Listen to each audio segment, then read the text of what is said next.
Hello everyone, welcome to the 1000 subscriber Q&A video, where I answer your questions about Merida, the Fated, and the stories so far. I want to first thank everyone for the questions they submitted, and to thank you all for your support, encouragement, suggestions, and engagement. Now, let's get started with the questions. Was Merida reincarnated on Earth at one point? Yes. Merida has reincarnated twice on Earth. Once in the Fallout story, and again during the Cyberpunk story. She will also be reincarnated on Earth in future stories.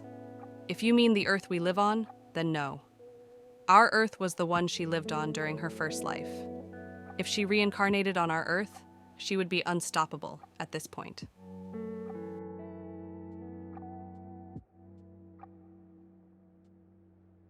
What's your inspiration for your stories? The first story was just combining my love for the Isekai genre and one of my favorite video game series. In fact, Merida wasn't even originally the main character for the first story. As far as the first story goes, I wanted to tell a story about the burden of knowledge and what responsibility comes with it. What's your favorite Merida story so far? I think the first story is my favorite so far. It established all of our returning characters and had a dash of magic, action, and comedy. I actually cried a little bit once it was over. I think my favorite in the group of stories that have chapters out right now will be the Game of Thrones story. I love political intrigue, and that story will have a lot of it. It's also why I focused a lot on the political angles in the first story.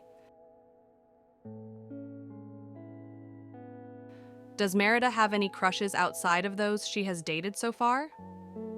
I suppose that would depend on how far along in her journey we're talking. Multiple lifetimes has given her a different perspective on what she sees in a person. But the one thing she is attracted to is confidence. Anyone with genuine confidence, not just bravado or arrogance, will get her interest. Characters like Atticus Finch, Jean-Luc Picard, Belle, Vegeta, James Bond, Anakin Skywalker, Elizabeth Bennet, and others will always be attractive to her, simply for their confidence. As for specific crushes, she had a crush on King Merrick in the first story. Are there any historical people that Merida bases her tactics or statesmanship off of? Merida is primarily a student of Niccolo Machiavelli. She uses pragmatic and often ruthless leadership for the stability and prosperity of her people. You can see his influence in the way she handles both enemies and allies in the first story. She's also very similar to Catherine the Great and Julius Caesar, both of whom implemented significant reforms which helped to modernize and improve the lives of her subjects. They were also known for her ruthless political maneuvers and for assassinating their rivals. She could also be seen as similar to Oda Nobunaga or Cyrus the Great for the effort she put in to unify her people and expand their empire. Does Merida have any phobias? Merida doesn't have any common fears like spiders, snakes, clowns, etc. Merida does have atychiphobia, which is a fear of failure, autophobia, a fear of being alone, and a fear of inadequacy. She holds herself to such a high standard and gives herself such large goals to achieve that she constantly feels the weight of responsibility bearing down on her. She's afraid of not being the person people think she is and failing. Failure means the collapse of empires and the infrastructure that allows thousands or millions of people to live happy, safe lives. In the first story, she admitted that she isn't built to be alone. Merida depends on the strength of others to be able to do the work she feels responsible to do. She has admitted that if it wasn't for those around her, she wouldn't be able to achieve her goals. She also needs someone who will encourage her, reassure her, and express their faith in her. Without it, doubt and hesitation would eventually overcome her, and she would fail to act. What would Merida consider the best romantic gift that could be given to her?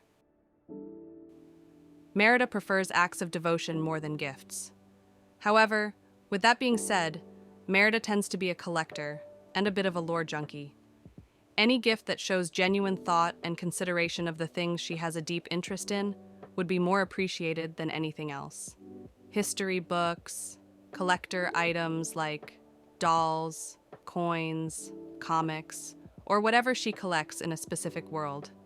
However, she does enjoy long soaks in a very hot bath, so bath salts, oils, or other things one might add to the water will always make her happy.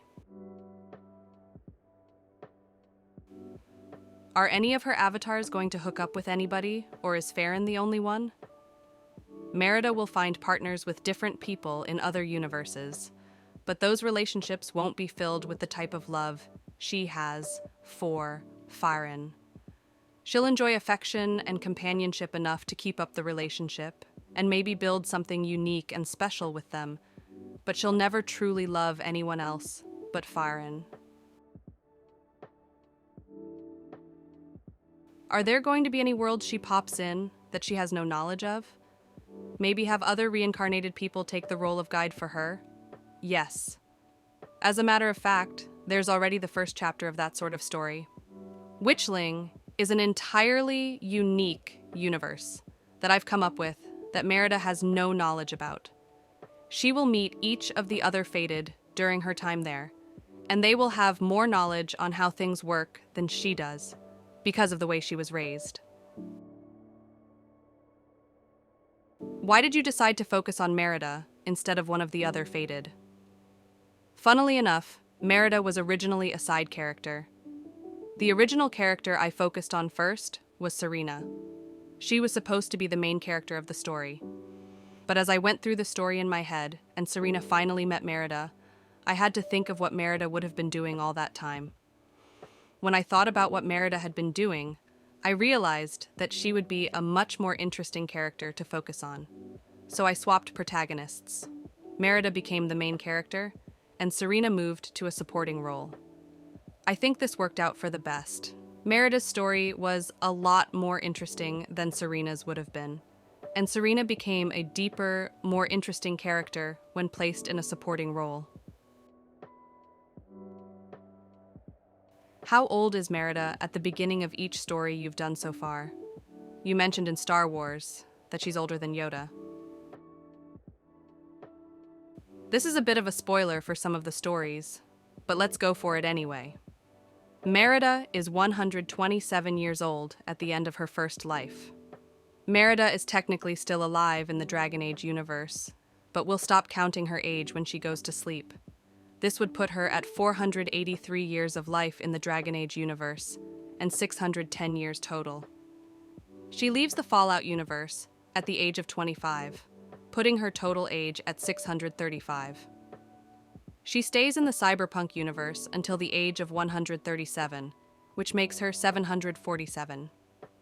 She remains in the Elder Scrolls universe for approximately 5,000 years. This would make her nearly 6,000 years old by the time she arrives in the Star Wars universe. This is why she looks at everyone like they're children, still learning how to operate in the world, even Master Yoda. After Star Wars, her age is only approximated because of the amount of time she spent in the Elder Scrolls universe. Is it possible for Merida to give magic to others in worlds that don't normally have magic? Yes and no. Merida becomes the source of all magic whenever she enters a new universe. She also becomes the source of other abilities she gains control of. After the Fallout universe, magic comes to any universe she is in. She unconsciously provides it to any who can access it. Eventually, it won't be an unconscious act, and she will be able to allow a person to draw upon magic if they wish to. Are you going to do side stories, like what you did in Dragon Age, but for the other worlds? Unlikely, unless they become commonly requested. The reason I started the side stories was because I had donated to a charity and won the chance to have an online call with Solace's voice actor from the Dragon Age series. I was going to have him read a few of the lines for the first chapter Solace appeared in as a little treat for the viewers, Unfortunately, I was close to that chapter when I started the side chapters and used them to pad out the time before I got to that chapter. I also did them to add some additional life to what I thought was going to be a single story channel before I decided to expand Merida's adventures into other universes. I still haven't gotten that call from the actor. As someone who has only dipped his toes into the world of anime, what are your top 3 anime? Wow. So there are a lot of great anime to choose from, and I have a very eclectic collection of genres that I like to watch that range from shonen, horror, isekai, and tons of slice of life anime. My favorite shonen anime is Yu Yu Hakusho. It's an older anime that is actually getting reanimated soon. It has great energy from start to finish, with very raw characters that I think still resonate with people today. It also helped set a number of trends that you see in most shonen anime to this day. My favorite isekai has to be Mushoku Tensei, Jobless Reincarnation. The character and world development in this show far and away blows any other anime out of the water. The main character makes mistakes, suffers for them, and learns from them. Relationships run hot and cold, and are far more complex than your standard isekai. It's an amazing breath of fresh air. Ascendance of a bookworm and how a realist hero rebuilt the kingdom are very close runners-up.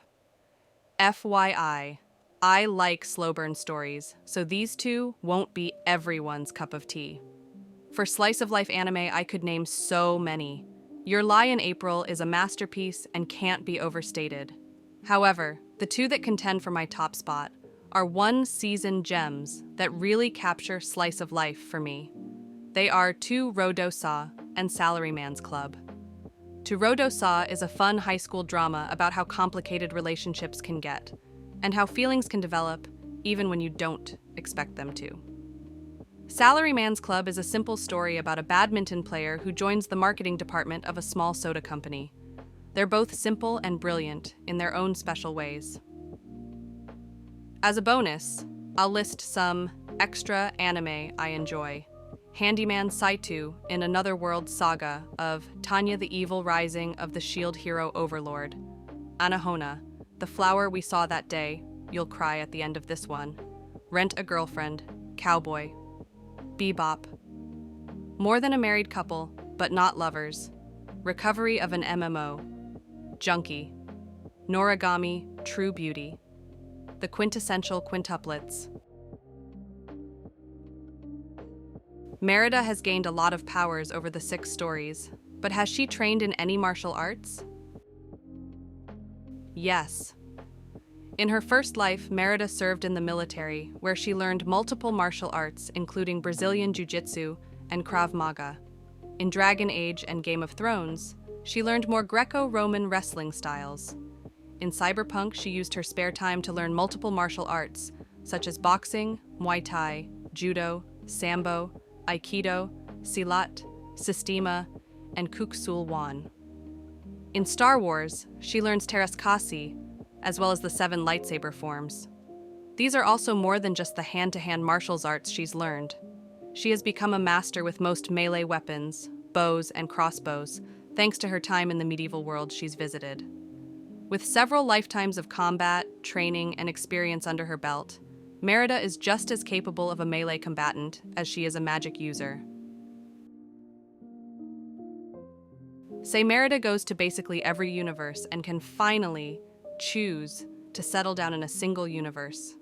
Which one would she choose? What about the other fated? This is a really interesting question. With every universe under her belt, Merida would want to settle down somewhere nice and quiet. Merida and Farron would both settle together in a farming sim type of universe, something like Harvest Moon or Fields of Mystria. They'd like to have a quiet small town to enjoy, a farm to work, and animals to raise. Tapriya would probably go to the cyberpunk universe. She's an extrovert and loves the vibe and style of Night City. Alan would go somewhere where his abilities could get him fame and fortune. This would probably land him in the My Hero universe, since heroes get paid well, and they're essentially celebrities. Serena would go somewhere where she could obtain political power by manipulating events to her benefit. She'd land in a medieval RPG universe like Fire Emblem, where there's plenty of political intrigue to work with. Triana would want to go back to someplace quiet with elves or a similar race. She'd likely go to Hyrule, find a very peaceful time period, and do her best to live a quiet, peaceful life. Seven would want to go on a darker, more mysterious adventure without having to worry about running into Merida or the others. If he knew that he would be the only fated in a particular universe, he would choose the Legacy of Kain universe so that he could live through millennia of Gothic story. Are there any worlds that Merida is afraid to end up in? This was a difficult question for me to answer. Merida's come such a long way that her viewpoint has changed drastically from what it was as a normal person. The further along she goes, the more capable she becomes, so the less she has to worry about. I'm going to answer this from my perspective, knowing how far along she is with the stories I've written so far. The universe she fears going into now would be one where beings of Lovecraftian nature hold sway. Physical and exertable might are things she's concerned with anymore. However, attacks on her sanity that would threaten her very mind and possibly hold her in a kind of mental prison are things she would still fear. Mostly because if she loses her mind and is left a blubbering, mindless fool. After encountering those sort of beings, she would wonder how she would shift to the next universe. That's it for the 1000 sub Q&A. I hope you all enjoyed getting a deeper insight into Merida, the Fated, and the stories. I hope you're enjoying this week-long celebration after hitting 1000 subs so far, and that you look forward to stories that will be coming up in the remainder of the week. Let's do this again at 2000 subs, and hopefully we'll get even more questions next time.